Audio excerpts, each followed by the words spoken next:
벌써 14년째 행방이 묘연한 한 남자가 있습니다.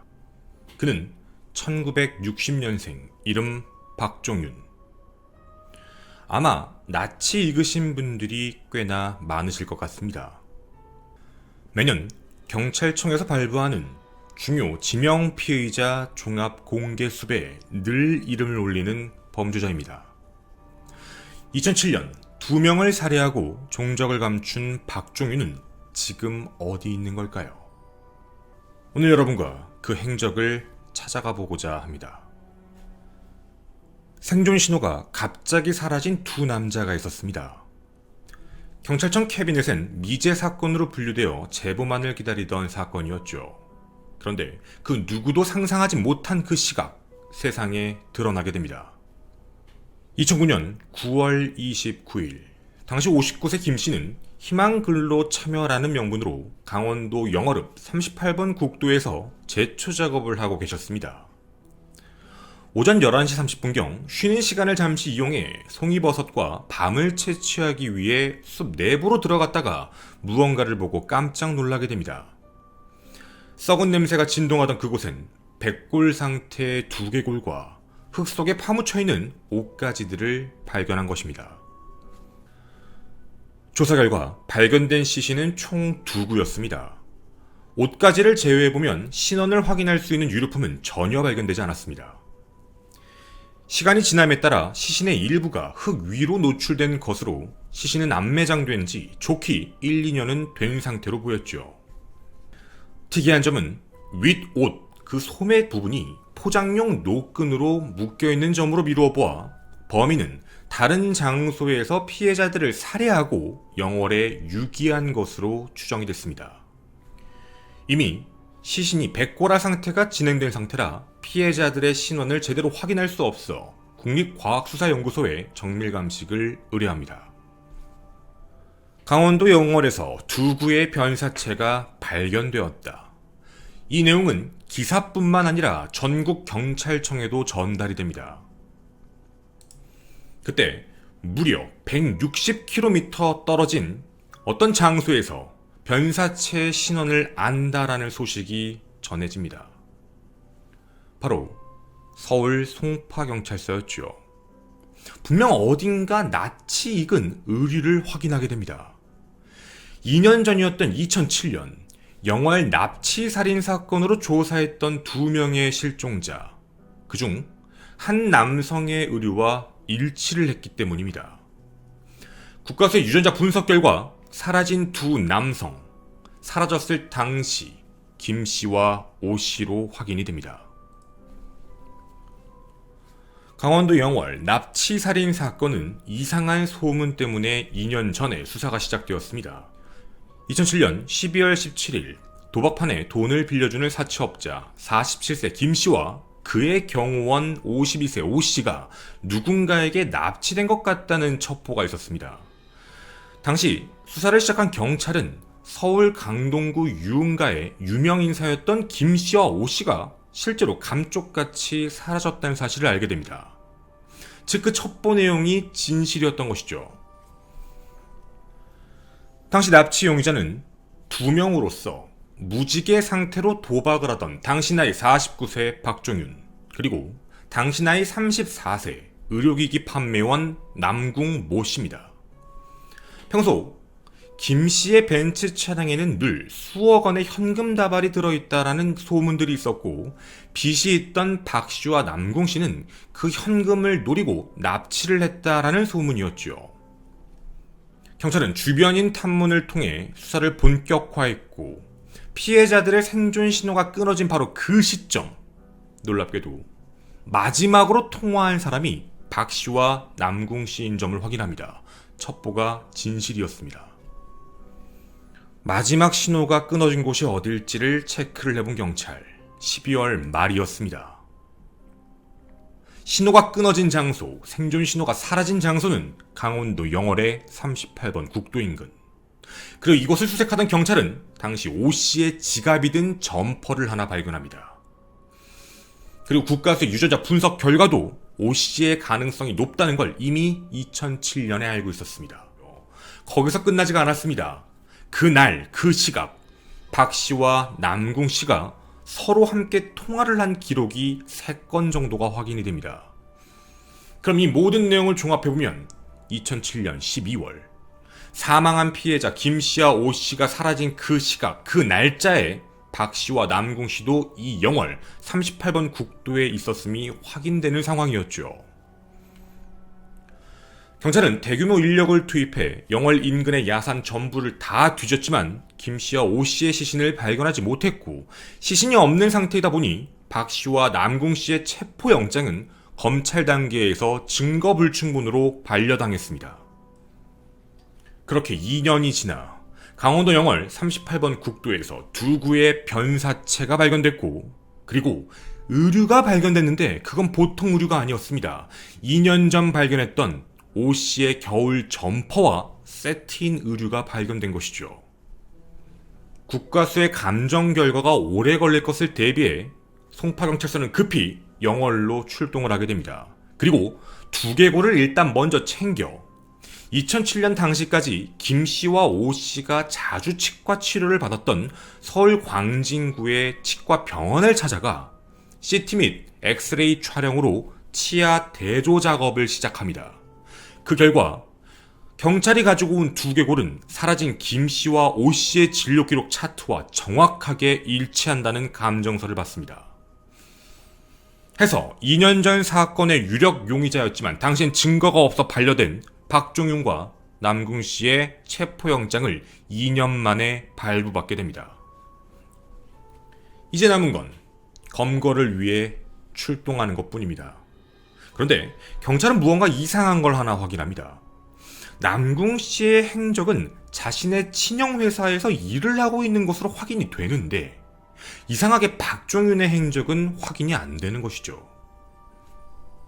결국 2009년 12월 1일 오전 8시 13분 먼저 집에서 나오는 남궁 씨부터 검거를 합니다. 경찰은 살인 혐의를 입증하기 위해 총 12차례 강도 높은 조사를 벌였지만 남궁 씨는 바로 고액의 변호사를 선임하며 묵비권을 행사합니다. 결국 살인에 대한 직접 증거의 부족으로 1심에서 징역 15년형을 선고받고 이후 대법원도 확정 판결을 내립니다. 판결문에 공개된 사건의 전말은 이러했습니다.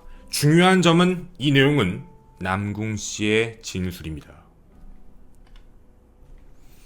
박종윤은 당시 사채업자로부터 도박빚 4억 6천만 원이 있었고 자신도 도박빚 2천만 원이 있었는데 2007년 12월 11일 박 씨가 남궁 씨에게 한 가지를 제안했다는 겁니다. 바로 사채업자 김 씨가 평상시에 돈이 많다더라. 차량 트렁크에 현금 다발이 있다더라. 일단 돈을 빼앗고 죽이자라는 제안이었죠. 해서 박종윤은 돈 많은 사채업자의 경호원 역할을 해오던 오 씨를 먼저 자신의 송파구 반지하 자취방으로 유인해 살해를 이미 저질러 놓은 상태였습니다. 박 씨가 이미 살인을 저지르고 남궁 씨에게 같이 하자라고 제안을 해 남궁 씨는 자취방으로 왔고 같은 날 오후 5시 실제 김 씨까지 살인을 저지르게 됩니다. 김 씨의 지갑에서 현금 30만 원을 강탈한 게 전부였죠. 소문에 벤츠 트렁크에는 어떠한 돈도 없었습니다. 그렇게 살해를 한 다음 날인 12일 시체 매장을 결심하고 새벽 1시 30분 렌터카 회사에서 스타렉스를 빌린 뒤 승합차에 시신을 먼저 싣고 그 이후 손과 발을 노끈으로 묶어놓은 뒤 처음엔 경기 남양주 근처를 유기장소로 물색했지만 낯선 곳이라 쉽지 않아 나중에 생각한 데가 강원랜드를 가던 길, 바로 그 길목에 있는 산세가 매우 험하다라고 느낀 38번 국도였습니다. 최초에는 남궁 씨가 땅을 파고 박 씨가 위에서 망을 봤지만 그게 마음에 들지 않았던 박종윤이 자기가 더 땅을 팔 테니 네가 망을 봐라 라고 해 서로 교차해 시신을 유기했다라고 이야기합니다. 바로 이때가 경찰이 조사했던 3건의 통화 내역의 실체였습니다. 여기까지는 모든 판결문의 내용, 남궁 씨의 진술이었습니다. 그런데 여러분, 이 내용을 들어보시면 남궁 씨는 이미 첫 번째 살인이 발생돼 있었고 자기는 죽인 적이 없다. 박종윤이 죽였고 시신을 유기하자 그래서 같이 따라가서 유기한 것뿐인데 그 유기의 주체도 박종윤이었다는 게 남궁 씨의 입장이죠. 경찰은 최초 박종윤과 남궁 씨를 체포할 때 일단 시신이 발견됐다라는 기사가 대대적으로 났기 때문에 서로 접촉을 할 거다라고 예측을 했습니다. 해서 남궁 씨를 먼저 검거하지 않고 계속 지켜보고 있었죠. 둘이 만날 걸 대비해서. 하지만 이들은 절대 만나지 않았던 겁니다. 연락도 따로 취하지 않았죠. 해서 그 이후 남궁 씨를 체포한 뒤 박종윤에 대한 행적을 물어봤는데 이렇게 말합니다.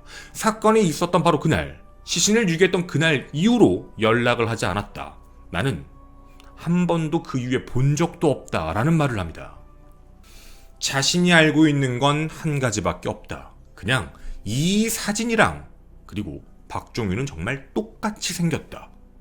이게 다다라고만 이야기하죠. 당연히 경찰도 그 이후 박종윤을 재판대에 세우기 위해 여러 가지 수사 및 총력을 펼치지만 그 이후 어떠한 소식도 전해지지 않습니다.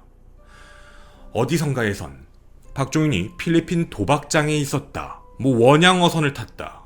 과거 아프리카 TV 라이브 방송에서는 모 BJ분들이 탔던 택시 운전기사의 인상착의가 매우 비슷하다라는 루머도 있었습니다.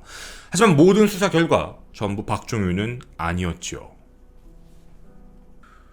주요 지명 수배자 박종윤, 그는 어디 있는 걸까요? 정말 남궁 씨는 박종윤의 상황을 모르고 있는 걸까요? 저희는 수사 내역과 그리고 판결문을 검토하던 도중 좀 이상한 내용들을 발견하게 되었습니다. 일단 첫 번째, 남궁 씨가 처음 체포되어 수사 초기에 경찰한테 진술한 내용과 판결문의 내용이 완전히 뒤바뀌어 버립니다. 자, 여기서 좀 중요한 포인트는 처음엔 검거가 돼서 12차례의 강도 높은 조사를 받았는데 11차례 조사 때 거액의 수임료의 변호사가 선임되고 묵비권을 행사합니다. 그 전에 모든 내용을 뒤바꿨다라는 뜻인데요. 예를 들면 이런 내용입니다. 현금을 많이 가진 김 씨의 돈만 누렸다. 즉 살인에 대한 목적은 없었다. 최초 내용은 보디가드였던 오 씨를 함께 공범으로 만들기 위해 끌어들이려고 했는데 오 씨가 그 제안을 거절했다고 합니다. 이후 김 씨에게 도박판이 열렸어요 라고 하며 박종윤의 집으로 끌어들여 살해를 하고 이후 오 씨도 살해했다라고 얘기를 하지만 앞선 판결문의 내용에서는 완전히 다른 내용으로 뒤바뀌어 있습니다. 자기가 이미 갔을 때 사망해 있었다. 이렇게 얘기하고 있죠. 분명 수사 내용에선 누가 보더라도 박종윤과 남궁 씨는 범행 초기부터 모의한 공범이지만 이들은 살인의 형태로 이루어졌다는 모든 내용은 남궁 씨의 진술로 봤을 때 자신의 죄를 낮추고 모든 내용을 박종윤에게 죄명을 떠넘긴 겁니다. 둘째, 왜 그런 행동을 했을까요? 한 가지의 특징이 보입니다. 남궁 씨는 박종윤이 검거되지 않을 거란 걸 알고 있는 모습이었습니다. 만약에 박종윤이 검거되면 누가 살인을 직접 했는지에 대한 진실 공방을 하게 될 가능성이 높습니다. 하지만 그는 아무렇지 않게 진술을 번복하면서 자기는 살인에 가담하지 않았다. 시신 유기만 도왔을 뿐이다 라는 내용을 얘기합니다. 셋째, 강도 살인을 저지르고 그들이 받게 된 범죄 수익금은 딱 30만 원입니다. 그런데 판결문 내용대로면 왜 더 많은 살인을 해야 됐을까요?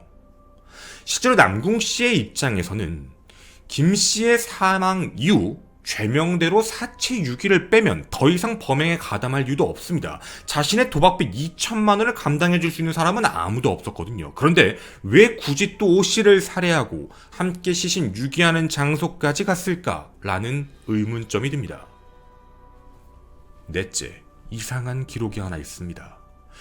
둘이 사체를 유기했을 당시에 3건의 통화 내역이 38번 국도에서 확인이 되었습니다. 그런데요, 범인은 반드시 범죄 현장에 다시 나타난다는 말이 일치가 됩니다. 시신을 유기한 지 일주일 뒤에 영월 38번 국도에 다시 간 게 확인이 됩니다. 바로 박 씨와 남궁 씨가 말이죠. 그런데 정말 이상한 점은 박 씨의 기록은 그 38번 국도에서 사라집니다. 마치 박 씨와 남궁 씨에 의해 죽임을 당했던 김 씨와 오 씨가 갑자기 사라지고 38번 국도에서 나중에 발견된 것처럼 그 장소에서 박 씨도 없어진 겁니다. 그리고 그 이후에 또 한 가지 특이한 특징이 있습니다. 남궁 씨는 일주일 뒤에 다시 영월에 갈 때까지는 박 씨와 이런저런 접촉을 하고 연락한 흔적들이 있는데요. 38번 국도를 일주일 뒤에 방문한 그 날부터는 이상하게 박종윤 씨에게 전화 시도를 하지 않았습니다. 즉, 그들의 연락도 거기서 끝났다는 내용이죠. 2010년 4월 23일 남궁 씨는 징역 15년형을 선고받고 2010년 10월 28일 대법원 확정 판결을 받았습니다. 그는 2024년 12월 출소 예정입니다. 앞으로 3년 정도 남았습니다. 남궁 씨는 알고 있지 않을까요? 박종윤이 어디 있는지 말이죠. 키 173cm, 얼굴이 검은 편이며 팔자걸음, 전라도 말씨를 쓰는 14년째 행방이 묘연한 박종윤. 그는 지금 어디 있는 걸까요? 토요 사건 팩트, 사라진 주범, 수상한 공범편이었습니다. 감사합니다.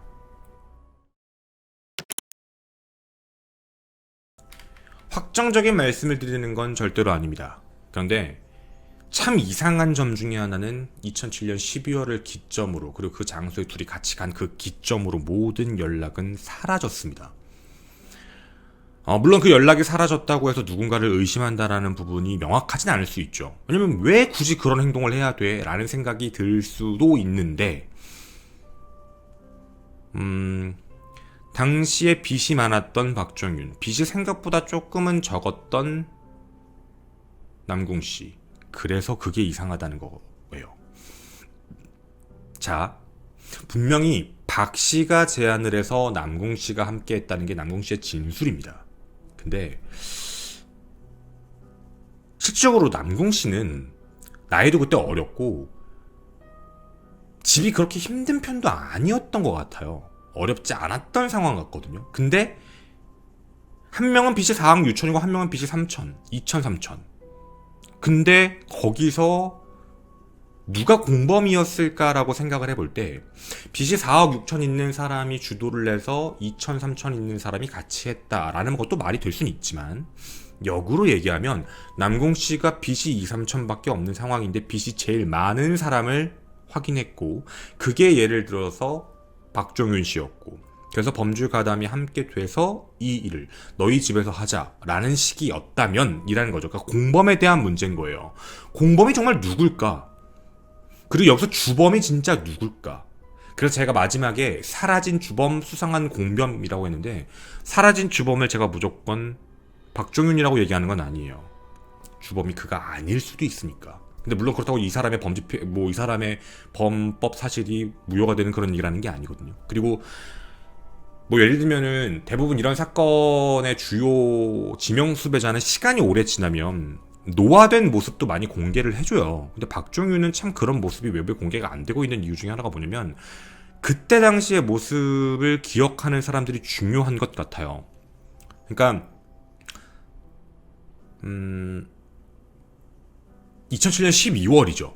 그때 당시에 이 둘이 범죄 모의를 했고, 누가 주범이건 간에 그 범죄 모의했던 상황과 내용을 알고 있는 사람들의 내용이 되게 중요할 것 같아요.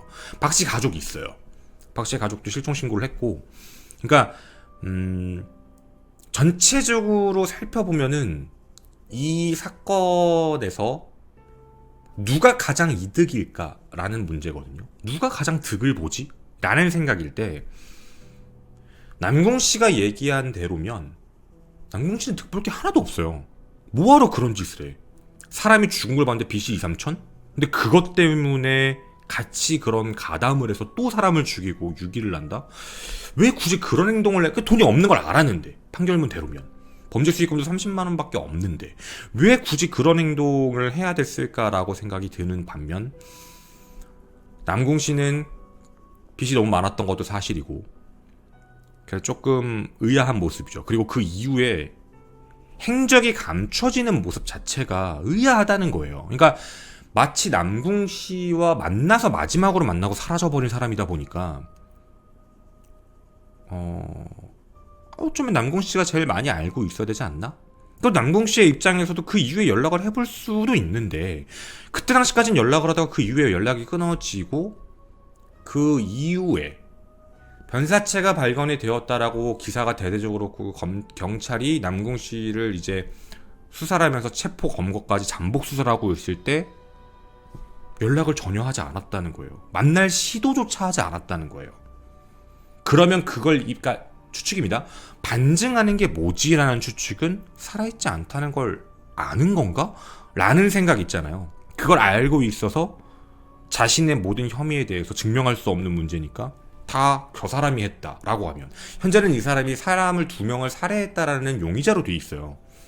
그러니까 그 모든 걸 이쪽으로 떠넘긴 거 아니냐라는 의심인 거예요. 의심인 거고 그래서 이 사람이 지금 현재 과연 어딘가에 생존해 있을까라는 부분들도 있는 내용입니다.